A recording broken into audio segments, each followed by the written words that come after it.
The weather got worse as he approached the top of the mountain. He bled from the wound on his back, where an arrow shaft protruded from his shoulder. The pain was unbearable. He grasped for oxygen in the cold, arid mountain air. His breathing was heavy. Exhausted, he came to a gully that gave some protection from the freezing wind. He gazed over his shoulder, looking for any followers. In the gully, he took off his backpack frame, placed his axe and his quiver on the ground, and collapsed on the icy rocks.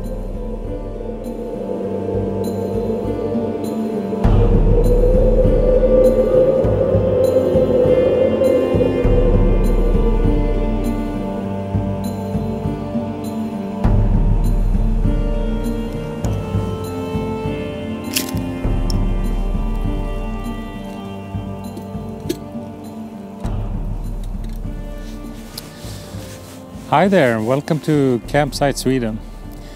In this episode we will cover the story of Ötzi the Iceman, probably the coldest case you ever heard about, and it is still unsolved to this day.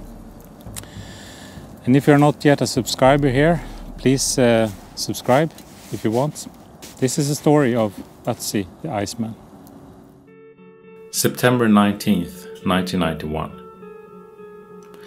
This day was a mild fall day with almost summer-like temperatures.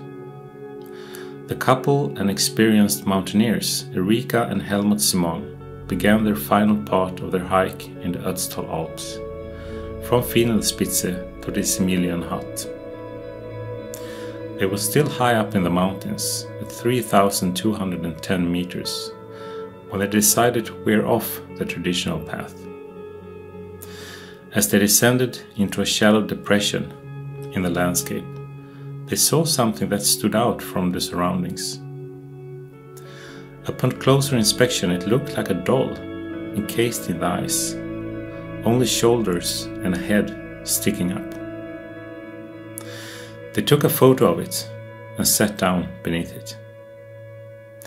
They soon realized that they had stumbled upon human remains, a corpse.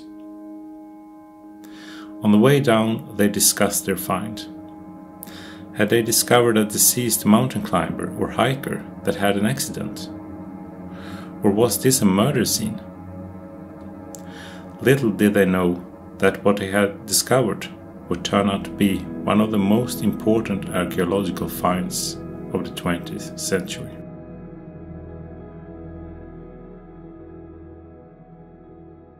But Erika and Helmut, who found the body, they were a bit shaken, of course, after this discovery. So they went down to the police and they reported the discovery of this body. And the police, they concluded, well, we have to go up there and check upon this body and do our investigation. So the next day they went there with a helicopter. And since Erika and Helmut had said that the body was frozen, it was frozen into the ice, they needed something to excavate, to free the body from the ice. And they came up with a jackhammer. A jackhammer would be the best tool for this. It's the most gentle way of digging someone out from the ice. So they went there with a jackhammer. They started digging out the body with a jackhammer. But the jackhammer ran out of power and they had to abandon the excavation. They contacted a scientist, Dr. Hen. Very soon it was realized that this was a mummy, 5,300-year-old mummy from the Neolithic period. Still to this day, it is the most well-preserved body from the Neolithic period. So, the question is, how did he die? How can we explain this arrowhead in his back that most probably was the cause of his death. Hey, wait a minute. You say he was found high up in the mountains. Maybe the location can give us some clues about Ötzi's final moments. Maybe that explains everything. And by the way, if you haven't yet subscribed, make sure to do it if you're into this kind of Neolithic true crime stuff.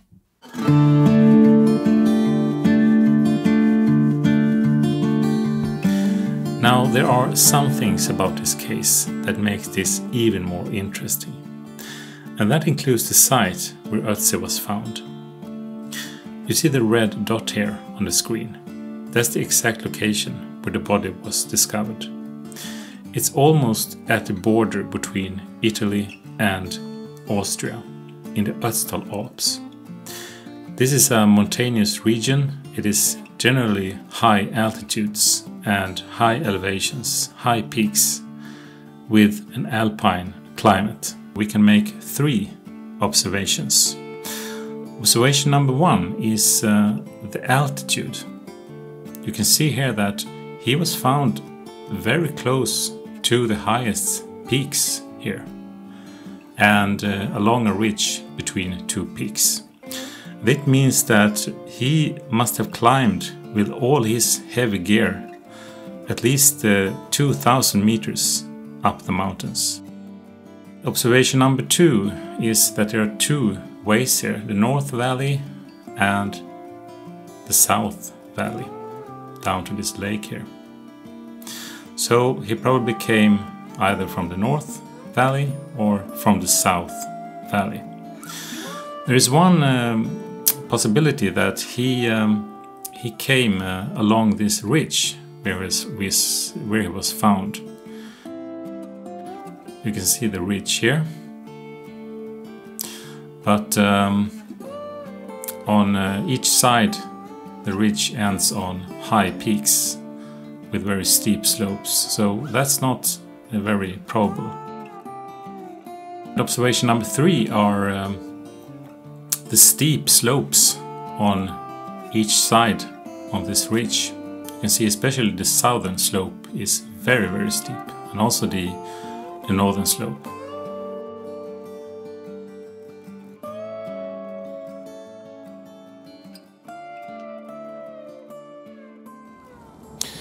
There are 3, well, there are several, but let's go through 3 theories. So theory number 1, hypothermia. This theory is based on the fact that he was found with all his things scattered around him, and also his shoe. There was one shoe found, was not on his foot, it was off his foot, and also his clothes were scattered around, and his things scattered around, and this can point towards hypothermia. And when you have hypothermia, you have a warming sensation in your body when the hypothermia reaches a critical state, and you can begin to take off your clothes. There are several examples of that, where people that have frozen to death have been found without their shoes and clothes. So, number 2, he was in a battle. Well, we can conclude that he was in some sort of battle. I mean, he didn't shot himself in the back with an arrow. Someone else did. But during this time, there was a dispute, and he was part of this dispute, and he was in a battle. In order to escape them, he climbed the mountain higher and higher up until he couldn't see them when he looked back. There was also blood found on his cape and on his arrows, and also on his knife. So, and he had wounds on his hands, deep cuts near his thumb, and also wounds on his body. So he had been in some kind of struggle. Theory number 3. He was sacrificed. He was sacrificed and carried up to the mountains. he had shoes that was not at all suitable for this kind of trekking in the mountains. And all his gear was still there, his axe and all this. And close to this site where he was found, there is a pile of boulders or piles of stones that can be interpreted as a grave. But it's the evidence not very clear to that.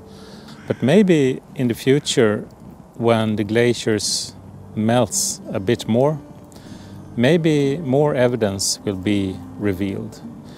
Maybe more mummies or corpses will be found under the ice, because since there was blood found on Ötzi's knife and his cape and his arrows from other people, he must have shot, he must have injured other people.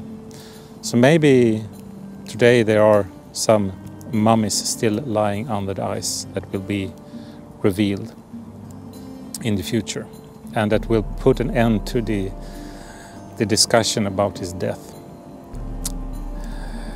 Yes.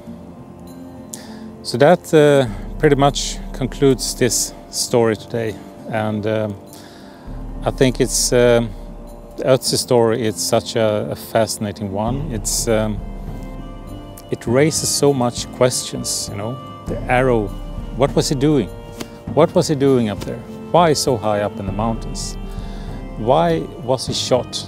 But I hope you enjoyed this episode, and if you like this, we can cover more cases like this, like the Ötzi case. And again, if you find this interesting, please provide your own theories down below in the comments section. Okay, so see you next time. Bye bye.